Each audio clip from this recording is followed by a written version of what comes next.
And the last race of the European stage of the championship. It's OK Senior coming up next, the final.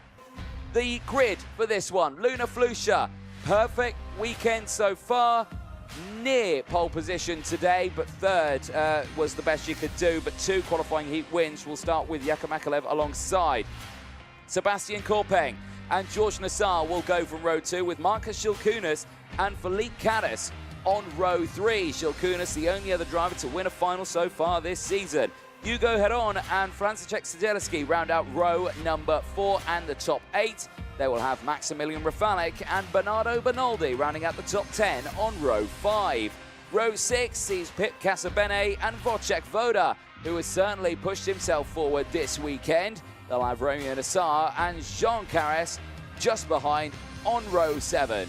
Austin Gale and Gianna Pascal from South Africa in their first appearance of the championship this year start from row 8. They'll have Adam Sador and Sophia Sanfari going from row 9. Charles Lambert and Charlotte Page go from row 10 and round out the top 20.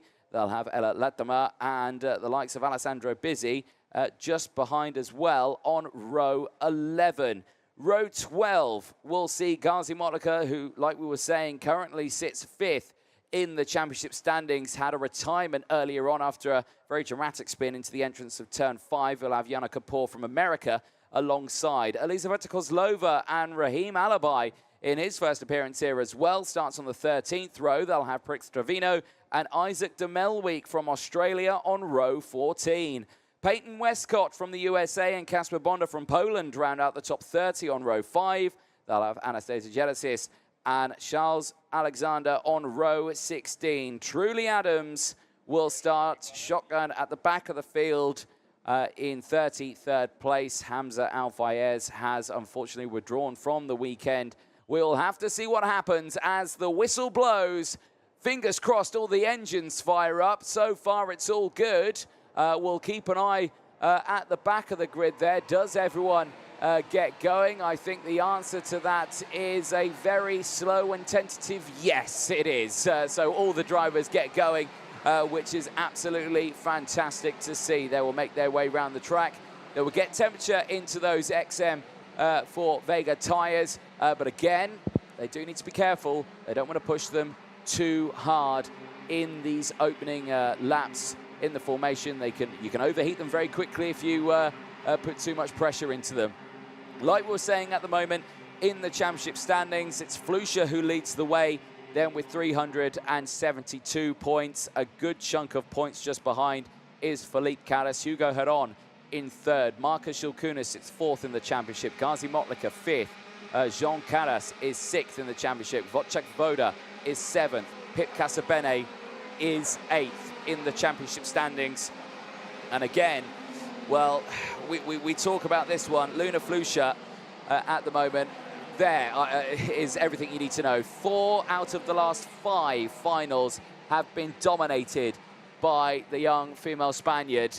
Luna Flusha winning in Cremona, winning in Valencia in the first race, winning in the first final here as well in Franciacorta. It's only Marcus Schilkunas who won the second final in Valencia. And again, he starts this one on the 3rd row of the grid. There, a look at race control. Joanna Falcao joined by Sara Blanco, keeping a close eye on some 34 cameras out on Circuit Plus, the extra 20 from the circuit itself, and in constant communication with our race director, Martin Bean, who stands on the start-finish line gantry with radio communication to race control stewards and, of course, the clerk of the course as well, Pasquale Lupoli, who is out there on the circuit, braving the hot track conditions out there. Like we were saying, 34 degrees. It is the hottest it's been so far this weekend, and the racing on circuit is about to heat up too. Into the tram lines, lights do not go out. It is our first final false start of the day. And yeah, they do not get underway there. Martin Bean joined by Alex Powell. Is Alex going to try and attempt to start one of these races? He's been given the thumbs up to, right, Alex, you press that green button and make sure you press it at the right time. But I'm sure Martin Bean will give him the go, no go, whether or not he can or cannot push that green starting light. Well, the drivers make their way round once more again. They won't like this too much, of course. They're putting more wear on these tyres, unnecessary wear as well. As you can see, a smattering of marshals there, joined all the way around the circuit. A brilliant job from the marshalling team entirety this weekend. We could not go racing without the marshalling team, and their hard work in these very hot conditions and humid conditions has been absolutely superb. Well, once again, drivers make their way round the final couple of corners. This time, it looks a lot better. This time, we get ready to go racing, but Flusha is waiting to put the power down, and she goes, and we're green light and racing. It's a lightning start for the front two rows, and keep an eye on Jakub Mikulev, trying to go the long way round turn number 2, but can't quite do it, and slots down into third place as the rest of the field slide their way in towards turn 5. It's a clean start throughout. I think some drivers may have got caught out further in the back just at the start, but crucially everyone gets away now at the front. Flusha holds on to the front here as the rest of the field slot their way through. It's close in the midfield here, but look at the advantage already, and this is what we talk about with Luna Flusha. She gets these starts nailed, and she's able to just break away. But this time, two drivers have followed, and I think it's in the likes of Sebastian Korpeng and Jakub Mikulev right there in front. The field behind, though, George Nassar there in 4th place as Marcus Shilkunis for company. As all, Jakub Mikulev is under investigation, the driver who started on the front row. And was that for the start? We saw that maybe he could have been ahead of Flusha at the start of that one. We'll have to see what happens, but there's a big, big question mark now looming over Jakub Mikulev's head right now. The pole sitter from qualifying is in a spot of bother here. Well, Flusha leads the way. Sebastian Korpeng there still in 2nd place as we go on board with Bernardo Benoldi, who's currently down in 11th place right now, has only dropped down 1 place. He's got the close company of Pip Casabene from Australia just ahead as they go over the start-finish line. Down in towards turn 2, Casabene goes defensive, and we'll keep an eye on Benoldi, who sweeps to the outside. Drivers tumbling down the order. Ella Latimer, who's lost 10 places on that last lap, has just dropped down to 31st. Truly Adams as well, who's still up a position in this one, is down to 32nd place at the moment. May have got tangled out on circuit. Well, Jakub Mikulev has closed back in on Sebastian Korpeng, but again, that investigation flag is still out there. Nothing so far has come his way. We'll have to wait and see if we hear a radio communication at any point about that one. As very wide out of turn 14 goes Sebastian Korpeng. A mistake for the driver from Italy, and now he will have to defend, but he can't. Mikulev down the inside takes 2nd place after a very brief mistake at the exit of turn 14. He just locks a wheel on that exit curb, and backwards he would go, and Bernardo Benoldi's off the circuit. He's off the circuit in spectacular fashion at turn 5, and the Italian is out of this final in dramatic fashion, and a huge, huge disappointment for the driver who was looking so strong in the 2nd half of this weekend. Bernardo Benoldi out of this final. Flusha, however, she leads the way, and she leads by 0.6 of a second. Can Jakub Mikulev close in? You can see here they're battling away at the moment for 2nd place. Korpeng with that mistake earlier on, that's kind of joggled his mind a little bit here. Here is what happened to Bernardo Benoldi. Now, right, what happened there?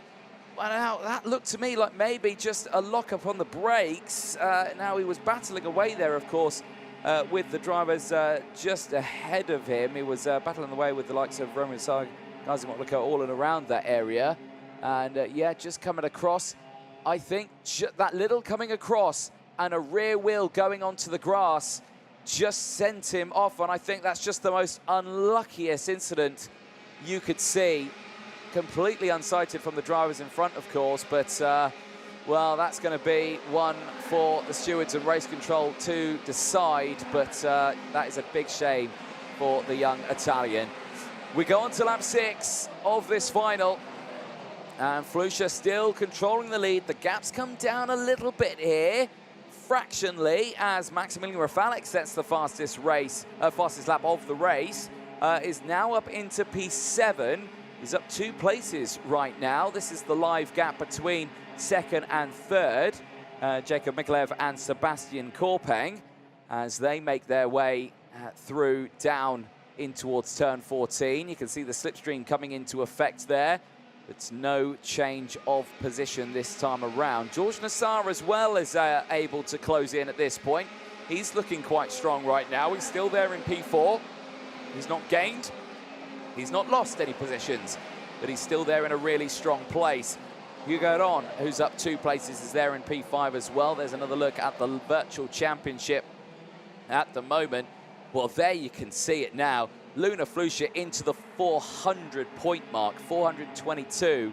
Filipe Caras still sitting there in the 200 marker with 293 points, and we are only at round 3 of 6.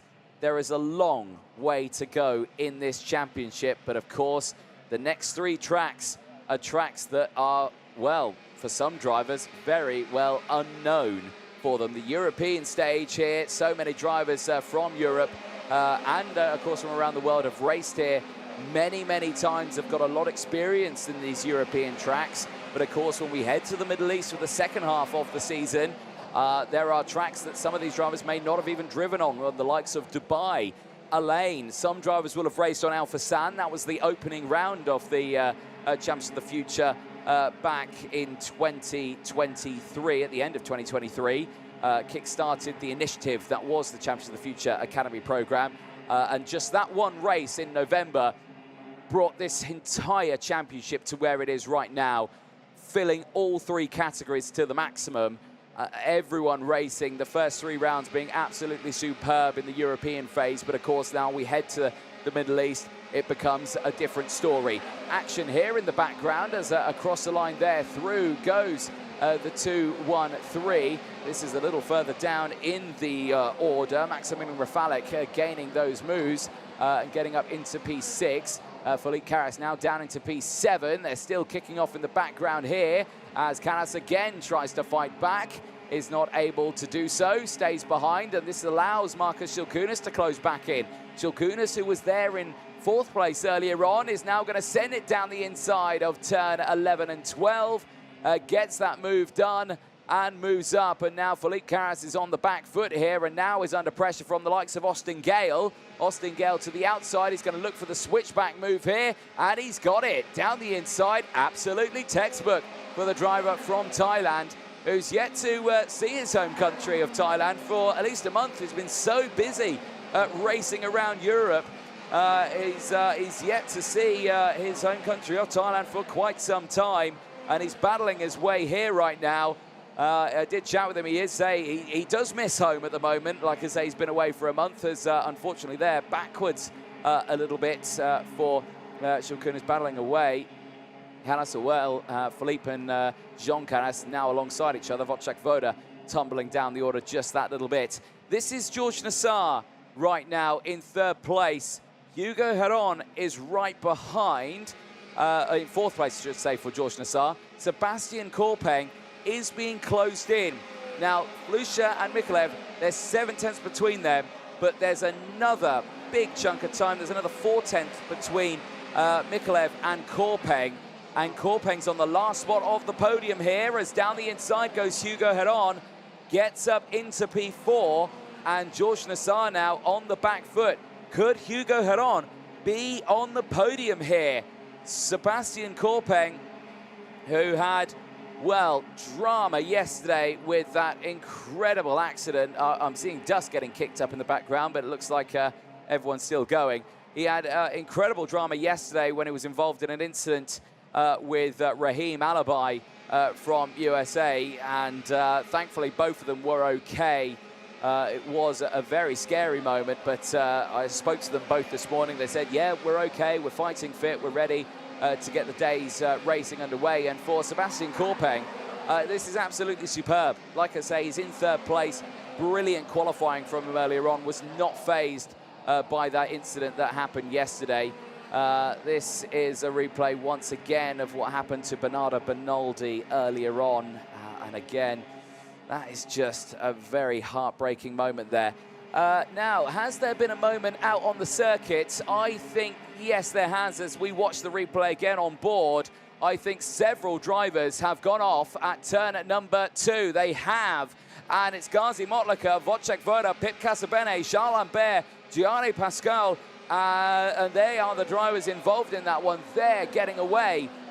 Is, I believe, Gazi Motlaka. He's got going. There's the 233 of Pip Casabene. He's out. Marshall's quickly on the scene, and that's a lot of damage there. And that is Gianna Pascal's kart, the driver from South Africa, joining us for the first time here out of this final with heavy damage to that kart. But amazing work from the marshalling team. Keeps us under green racing conditions, which is good to see. Flusha, at the moment, I suspect will be the happiest with that one. A slow procedure there will have bunched up the pack, and she will have been really on the back foot there, as down the inside goes George Nassar, gets back past the likes of Sebastian Courpeng. Courpeng's gone down to P5-6 now, as Rafalek's got through.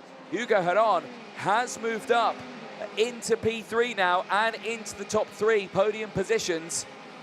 So Hugo Heron, his pace right now is looking very quick, but there is still 1.1 seconds between himself and Jakub Mikulev, who sits there in the race lead. The race at the front has been calm and controlled from our point of view, but from a racer's point of view, I'm sure it's probably a very hectic one still for them.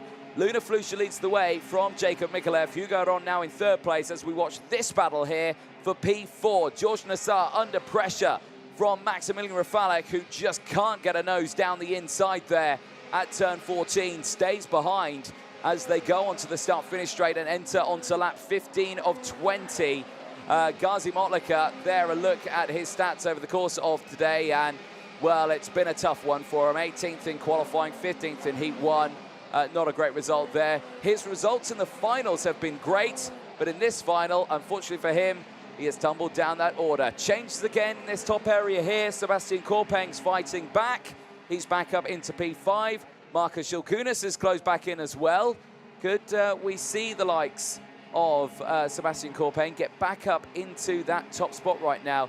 Now I'm seeing Jakub Mikulev going up and down the order on the timing screen there. I think he's okay. I don't think he's retired from this one. I think his transponder is just playing up a little bit. Yes, confirmation, it is the 249 transponder issues plaguing there, as we're seeing blue flags coming out on the circuit. They are for the likes of Gazi Motlaka and Charles Lambert, who actually have managed to rejoin the race right now, but they have done so right in front of the leaders. So now they've got a case of having to deal with all of that through this race.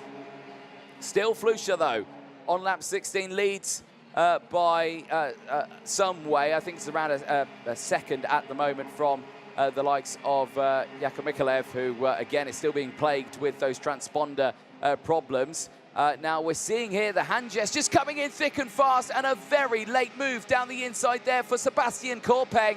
And off the track goes Markus Schilkunas, who was looking up ahead, and he shakes his head in frustration there at Sebastian Courpeng, who might be in the crosshairs a little bit here later on in this race if Schilkunas can catch back up, because that was a robust move down the inside at turn 14.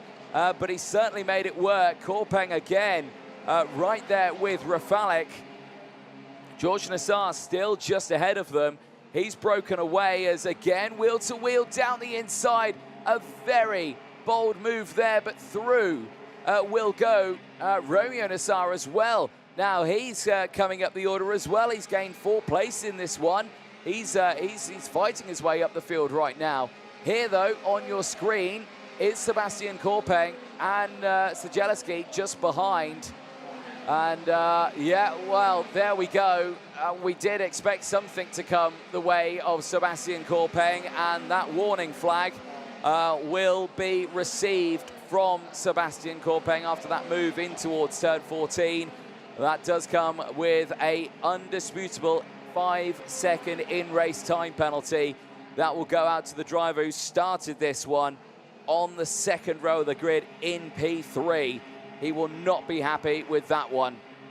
Luna Flusha leading the way, though, and leads by quite a gap at the moment. There you can see just behind the likes of Jakub Mikulev, who sits just a fraction behind. I think we're around 2 seconds or so behind Luna Flusha. The gap has slowly eked up. There's Hugo Heron as well in the 2:30, who's sitting in 3rd place at the moment. Is up 4th place, is up 4 places. Of course, the timing glitch there with Jakub Mikulev's kart there. His transponder not playing ball. He is still there in 2nd place. For anyone who's wondering why is he not there on the timing, he keeps bumping up, back up. So the timekeeper's certainly having to work hard in this final, as we'll be going on to the final lap of the race this time. But I don't think anything's going to stop this young lady here, Luna Flusha, who now enters onto the final lap of this race. The Spaniard who has delivered so far this season. The young driver who has developed over the course of this season, and not only the last seasons as well. She has worked so tirelessly hard to put herself in a position that puts her on the top. And right now, in 2024, in the Champions of the Future Academy program, the F1 Academy Discover Your Driver-backed pilot from Spain, Luna Flusha is about to claim her 5th final win out of 6 here in Italy. It is Luna Flusha who wins once again, and so far is becoming the most unstoppable driver in this category. It is Luna Flusha on top of the world right now in the world of karting. Luna Flusha, a 3rd in qualifying today, recovered with 2 heat wins and taking the maximum 25 championship points. And right now in this final, takes the 50 championship points. That extra fastest lap championship point goes to Maximilian Rafalik, who helps out his championship fight. But Luna Flusha increases her championship fight. There you can see it, 422 championship points ahead of Felipe Canales' 271. The wins that have come in only came 2nd in Valencia. And like I say, all of that has just helped. It's near maximum points. Near maximum points for Luna Flusha in this fight. Hugo Heron finishes in 2nd place. No, actually, I'm going to tell a lie. It's actually Jakub Mikulev who finishes in 2nd place. Hugo Heron finishes in 3rd. Of course, that transponder glitch playing havoc there. Jakub Mikulev will finish in 2nd place ahead of Hugo Heron. George Nassar ahead of Maximilian Rafalik, Sebastian Courpeng, and Franciszek Siedzielski. Romeo Nassar finishes just behind Siedzielski, then ahead of Austin Gale. Gilles Kunis finishing there as well in P10. Jean Canas finishing in 11th place from Adam Sedor. Felipe Canas from Sofia Sanfari. Elizaveta Kozlova finishes in the top 15 after gaining 10 places. Alessandro Biggi rounds out top 16. Ella Latama finishes in P17.